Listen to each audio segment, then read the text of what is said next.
electrician reset the switch, and the lights came on, and he thought no more about it, until the next night when the same three lights were out again, and again he turned them on. On the third night, the electrician got a thermos of coffee and waited in his truck in the parking lot. Around 10 o'clock, he saw someone in a hooded sweatshirt leave the hospital, walk up the ramp, open the breaker box, and turn off the lights. The electrician capped the thermos and stepped down from the truck. Cleverly, he did not call out or make noise, and he almost caught up with the tall hooded figure without a chase, but not quite. There was a chase, and the electrician was not a fast runner, and the one who put the lights out would have got away, except that he made the mistake of veering into the hospital gardens, which were in a courtyard with no other way out. There the electrician caught him by the arm and pulled the hood back and saw that it was only a kid. "Not so fast, you," he said. "What's your name?" "Pierre Hunter," said Pierre. "My girlfriend's on the third floor. She can't sleep because of the lights."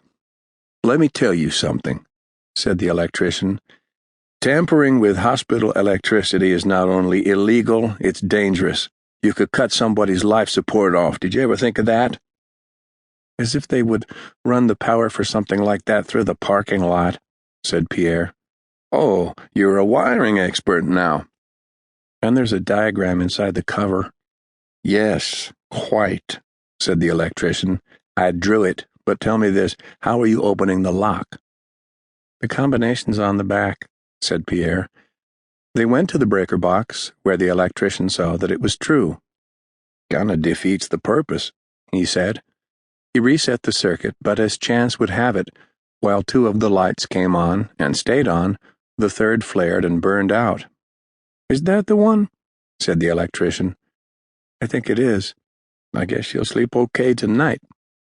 What Pierre had done could have been interpreted as a misguided attempt to override an uncaring bureaucracy, and the hospital knew this.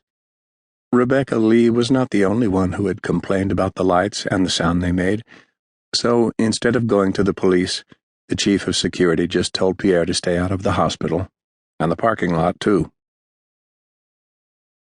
One night during Pierre's banishment from the hospital grounds, a friend of Rebecca's named Carrie Sloane came to the Hunter place above the town of Shale, where Pierre lived in a big house on 3 acres with his mother and father and their dog, a Labrador retriever named Monster. Pierre had been out in the yard listening to the owls in the hemlocks, and now he and Carrie talked in the garage by the saber mowers.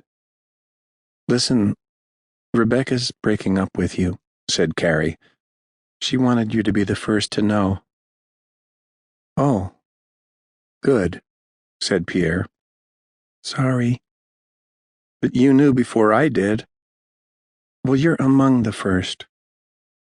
"She could have called." "She can't deal with the phone right now, Pierre."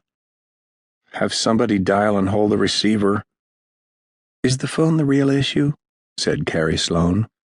"Probably not, right? Of course it must be painful and everything." "It's not because of the light." "No, she's forgotten all about that. There is no why, Pierre. It is what it is." "What does that mean?" "Think about it.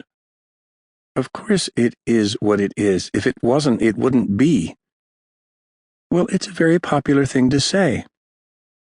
"I guess it means too damn bad, ain't it?" "If that's what you want it to mean," she agreed. "Even before she got sick, I couldn't tell if she wanted to go with me anymore." "Well, now you know. She doesn't." "Have her write me a letter." "I'll pass along your request, but I can't make any promises." Turning toward a white MGA in the garage, she asked, "Is that your car?" "I can drive it," said Pierre. "It's not mine, per se." They stood and looked at the 2-seat convertible. The tense curve of the back fenders gave way to a long sweep of side panels, and the grille reclined sharply between eager round headlamps. "Let's go for a spin," said Carrie. "Okay, jump in." Pierre revved the MGA and bolted up to the power station that some called Frankenstein's playground and parked at the chain-link gate. They hardly talked along the way because the ride took only a few minutes. "It's beautiful."